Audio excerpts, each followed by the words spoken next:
Hey there, ADB024 Aaron here in southern Willamette Valley in outskirts of Eugene, Oregon. I'm in the little small town of Noti, Oregon, and as you can see behind me here is the old Noti grade school. And what this is an old schoolhouse.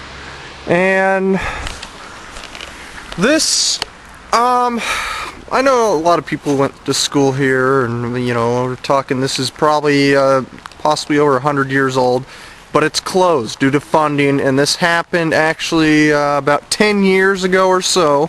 So this kind of tells us kind of how long this collapse of America has been happening. I mean, how is it you have a school that's over 100 years old and funding?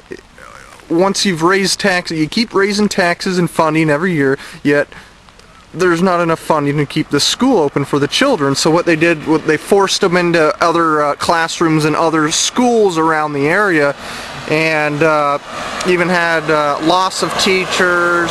Well, I shouldn't say that. I think the teachers union held all the teachers around, so there was no loss of teachers, but just more, somehow there was forced more children into classrooms. But this is a small town out here in coastal range of Oregon.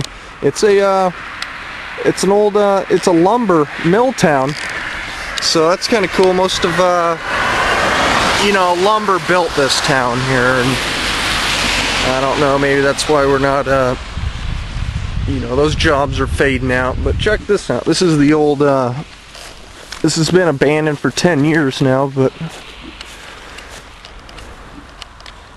there's an old apple tree here.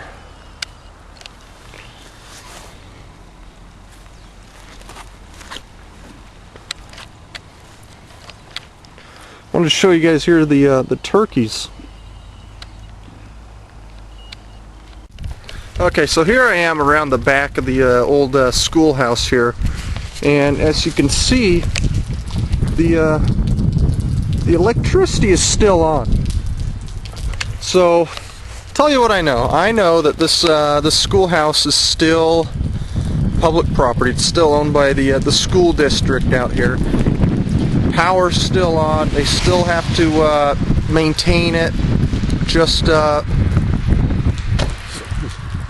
cost cuttings.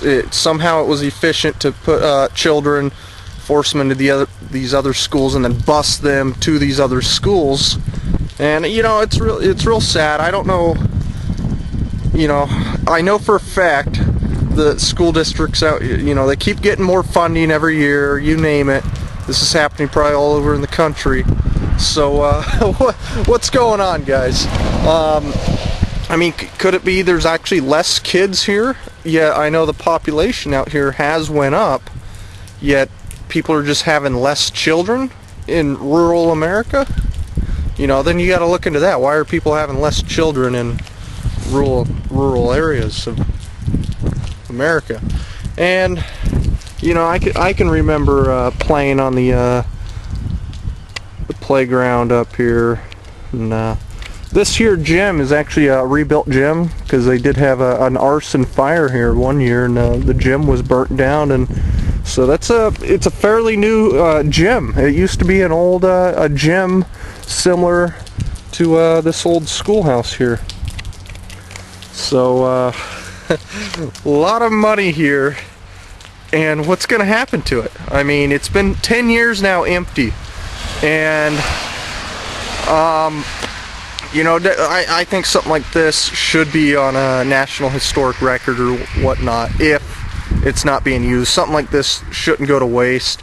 I don't know what's going on, but okay, guys, just adding to the school video here. Well, and talking with some people, what I find is there has been a decline of population of children in the area. Actual population is remains steady, and this isn't the only grade school I know of closing in the area, and I know there's many in the state of Oregon, and they're forcing these children to travel further and to larger schools, so you have travel time in the morning. I mean, these kids could be waking up 2 hours earlier to be able to go to school, you know, riding 2 hours on a school bus and whatnot. So, you know, it's not that they're getting a bad education because the school closed. It's just more strain on them, more strain on the family, and it's sad to see a community like that really shrink, and something that signifies that community being taken away. And so we have decline of population, something in children in rural American cities, something to really look at. That should really concern people. And also, when I look into it, what we find is that every year there's more money being allotted to these to education, and yet it declines every year. I think inflation has to do a lot with that, and also government requirements. So the government, of course, is involved with regulations and requirements. And what I'm talking about there is, what it comes down to is, when that school was built in the 20s,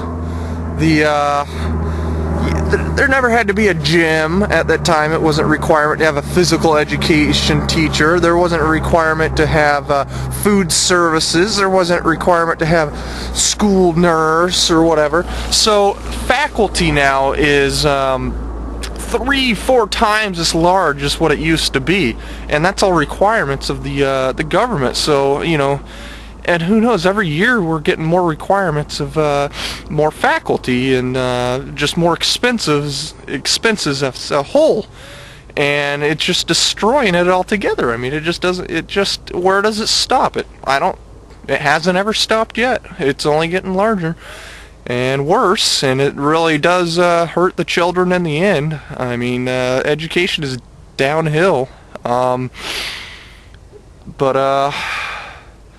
So I'm just real curious if this is happening all around the country. And, you know, like I said, this has been closed down for several years now, but I think we're going to be seeing a lot more of this now. So this is some terrible issues happening here. That's the same book you had. I mean, my uniform looks better. Tanya's uniform right there, school uniform.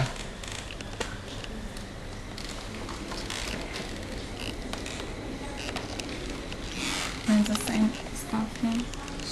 Same exact calculator. Pen holder. It's the same. Is that your class there? No, it's probably older than me, but bookvarus, yeah. What is Bookvar. Bookvar? It's the first book you have. Oh, Start to ABC. read. Yeah, this is.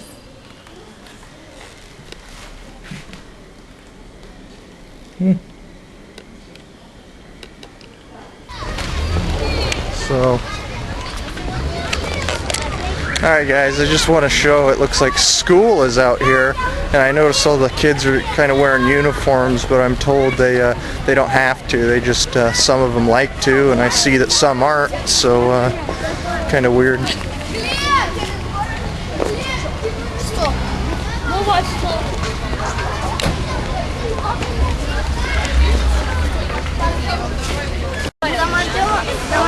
Что Алена еще плачет. Нет, Вадя, пошли, я на границу.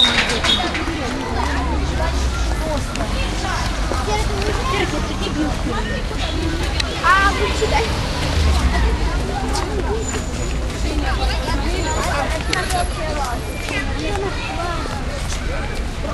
Я видел, как она ушла.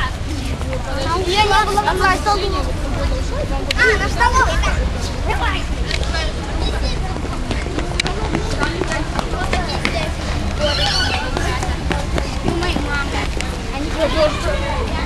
They wear suits to school, the little kids.